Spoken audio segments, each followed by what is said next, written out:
अस्सलाम वालेकुम। आज हम इस वीडियो में देखेंगे कि जो ओपन एंगल ग्लूकोमा है वो कौन कौन सी टाइप्स हैं, जिसमें एक पर आ जाता है प्राइमरी और दूसरा होता है सेकेंडरी। तो प्राइमरी ओपन एंगल और सेकेंडरी ओपन एंगल ग्लूकोमा देखेंगे।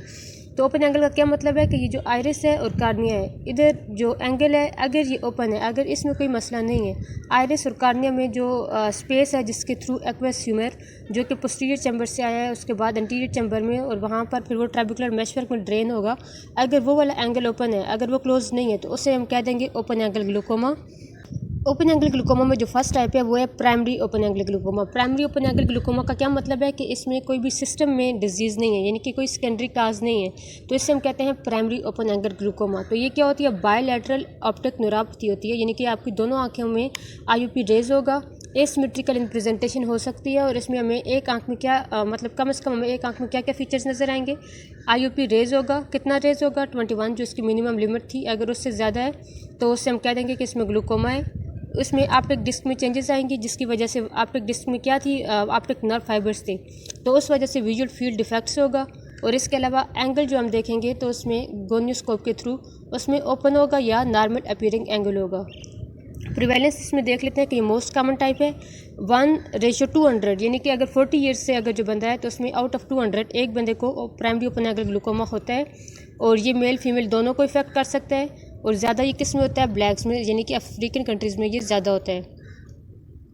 इस डिज़ीज़ के लिए रिस्क फैक्टर्स क्या हैं, तो सबसे पहले आ जाता है हेरिडिटी, ठीक है, यानी कि ये इनहेरिटेंस में डिजीज़ ट्रांसफ़र होती है, और एज भी ये इसका जो रिस्क फैक्टर है, क्योंकि ज़्यादातर ये ग्रेटर दैन 40 ईयर्स के जो इंडिविजुअल्स होते हैं उनको इन्वॉल्व करती है। रेस में कौन आ जाता है, ब्लैक्स में ज़्यादा कॉमन है। फैमिली हिस्ट्री में अगर किसी का फर्स्ट डिग्री रिलेटिव है यानी बीमारी होने के, इसके अलावा मायोपिया यानी कि जो नियर साइटेडनेस के लोग हैं उनमें भी ये ज़्यादा होता है। डायबिटीज़ मिलाइटिस की वजह से भी ऑप्टिक न्यूरोपैथी होती है। रेटिनल डिजीज़ एसोसिएशन के इसके अलावा अगर कोई रेटिनल वेन की कोई बीमारी थी या फिर रेटिनाइटिस पिगमेंटोजा था तो उन लोगों में भी प्राइमरी ओपन एंगल ग्लूकोमा होने के काफ़ी ज़्यादा चांसेस होते हैं। और लास्ट में आ जाता है स्टेरॉयड रिस्पॉन्डर, तो जो टॉपिकल स्टेरॉयड थेरेपी यूज़ करते हैं 6 मंथ्स के लिए, उसमें देखा गया है कि उनमें आईयूपी राइज होता है। जो लोग ओरल स्टेरॉयड थेरेपी यूज़ करते हैं उनमें ज़्यादातर कैटरेक्ट के चांसेस होते हैं, जबकि जो टॉपिकल स्टेरॉयड थेरेपी करते हैं उनमें ग्लूकोमा के जो होते हैं उसका रिस्क फैक्टर काफ़ी ज़्यादा हो जाता है। उसके मैकेनिज्म में ये है कि जब भी जो ट्रेबिकुलर मेशवर्क था, ये क्या है, ट्रेबिकुलर मेशवर्क, ठीक है, जो कि सीव लाइक होता है, और इसमें ये ओपनिंग्स होती हैं जिसके थ्रू एक्वस ह्यूमर ड्रेन करता है into the canal of stem.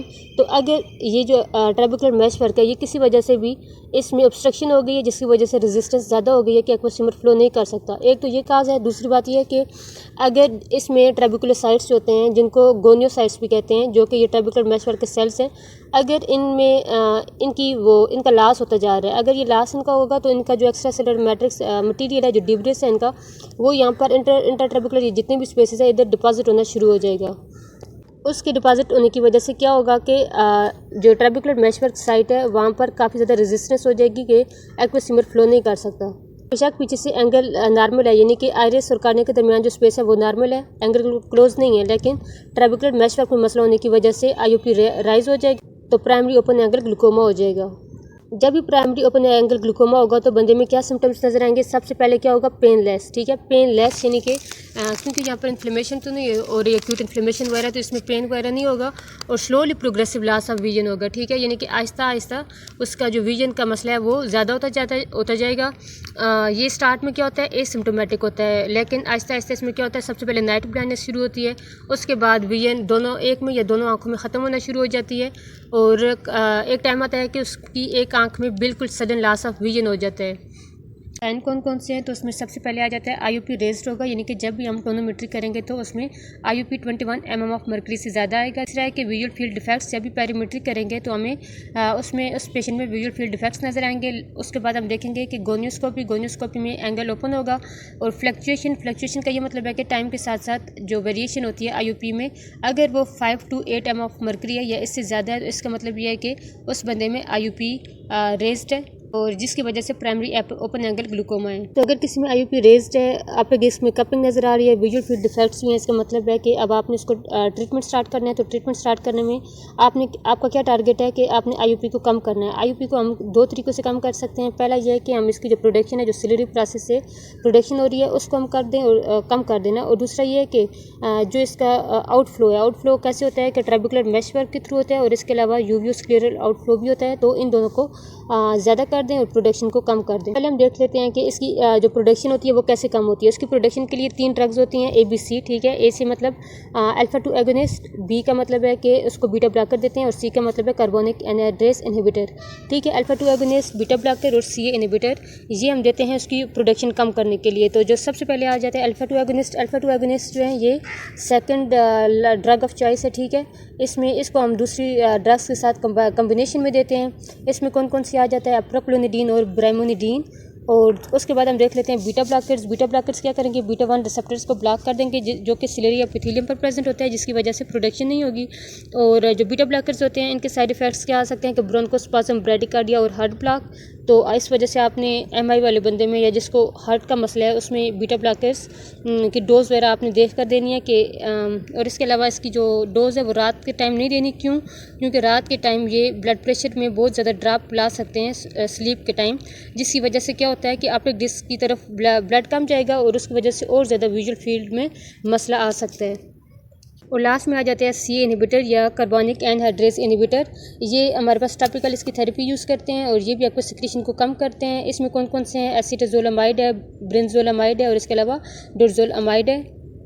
पहली वो ड्रग्स थी जिन्होंने इसकी प्रोडक्शन कम कर दी, जिसमें ABC आ गया। अब हम देख लेते हैं कि दूसरे मेथड में हमने इसकी जो ड्रेनेज है उसको स्पीड अप करना है। तो वो 2 पाथवे से, एक कौन सा पाथवे था कि ट्रेबिकुलर मेशवर्क के थ्रू और दूसरा था यूवीओ स्क्लेरल। ट्रेबिकुलर मेशवर्क यानी इससे जाएगा ये कनाल ऑफ श्लैम में, उसके बाद एक्वस वेन्स में, फिर वीनस सर्कुलेशन में। और यूवीओ स्क्लेरल क्या था कि यूवीओ का मतलब होता है कि ये मिडल है, यानी कि सिलरी बॉडी से जाएगा सुप्राकोराइडल स्पेस, यानी कि जो मिडल एयर है उससे ऊपर जो स्पेस है वहाँ जाएगा। उसके बाद venous circulation of ciliary body, choroid and sclera में चला जाएगा। तो ये यूवी स्क्लेरल आउटफ्लो है, लेकिन जो मेजर आउटफ्लो है वो कौन सा होता है, ट्रेबिकुलर मेशवर्क के थ्रू। दूसरा मेथड है जो क्या है कि हमने आउटफ्लो को ज़्यादा करना है। आउटफ्लो जो कि 80% ट्रेबिकुलर मेशवर्क के थ्रू हो रहा था और 20% यूवी स्क्लेरल आउटफ्लो होता है। तो जो यूवी स्क्लेरल आउटफ्लो होता है, प्रोस्टाग्लैंडिन एनालॉग इसमें आ जाते हैं कि ये जो यूविया और यानी कि सिलरी बॉडी के थ्रू जो ऑब्जॉर्प्शन हो रही थी एक्वस ह्यूमर की, उसको जो स्पीड अप करते हैं वो होते हैं प्रोस्टाग्लैंडिन एनालॉग, जिसमें आ जाता है लेटानोप्रास्ट, बेमेटोप्रास्ट। तो ये वाले हम यूज़ करते हैं as a first line treatment. और इनका साइड इफेक्ट्स क्या होता है कि आईलैश लेंथनिंग, कंजक्टाइवल हाइपरीमिया और इसके अलावा इरिवर्सिबल आइरिस हाइपर पिगमेंटेशन। और दूसरे पर आ जाते हैं कि जो ट्रेबिकुलर मेश वर्क वाला जो पाथवे था उसमें आउटफ्लो ज़्यादा करना। तो उसमें एक आता है अल्फा एगोनिस्ट, दूसरे आ जाते हैं मायोटिक्स। अल्फा एगोनिस्ट में आ जाता है एपिनेफ्रीन और इसके अलावा आता है डिपिवेफ्रीन। और दूसरे पर आ जाती हैं मायोटिक्स या फिर कोलिनोमाइमेटिक्स। इसमें आ जाती है पाइलोकार्पिन, फैसोस्टिगमीन। मायोटिक्स के साइड इफ़ेक्ट्स क्या हैं कि ये विजन को इम्पेयर करते हैं और इसके अलावा ये अकोमोडेशन नहीं होने देती, तो इस वजह से फ्रंटल हेडेक होता है। मेडिकल ट्रीटमेंट के बाद सेकंड ऑप्शन हमारे पास है लेज़र ट्रेबिकुलोप्लास्टी। लेज़र में एक होती है आर्गन लेज़र और एक होती है सिलेक्टिव लेज़र। सिलेक्टिव लेज़र आजकल ज़्यादातर यूज़ करते हैं और आर्गन लेज़र से कितना IUP कम होता है, 8 to 10 mm ऑफ मर्करी। और लास्ट में आ जाता है सर्जिकल ट्रीटमेंट। सर्जिकल ट्रीटमेंट में हम एक फिस्टुला क्रिएट करते हैं जिसकी वजह से एक्वस आउटफ्लो ज़्यादा होता है ताकि IUP कम हो सके। तो इसमें एक हमारे पास आता है ट्रेबुलेक्टमी और दूसरा आता है हमारे पास नॉन पेनिट्रेटिंग ग्लूकोमा सर्जरी। इस सर्जरी में हम क्या करते हैं कि एक तो हमारे पास है ट्रेबुलेक्टमी जो कि ज़्यादातर यूज़ होती है और दूसरी है नॉन पेनिट्रेटिंग ग्लूकोमा सर्जरी जो कि इतनी ज़्यादा यूज़ नहीं होती, क्योंकि अगर इसको हम यूज़ करेंगे साथ में हमने मेडिसिन या ड्रग्स भी यूज़ करनी होती हैं।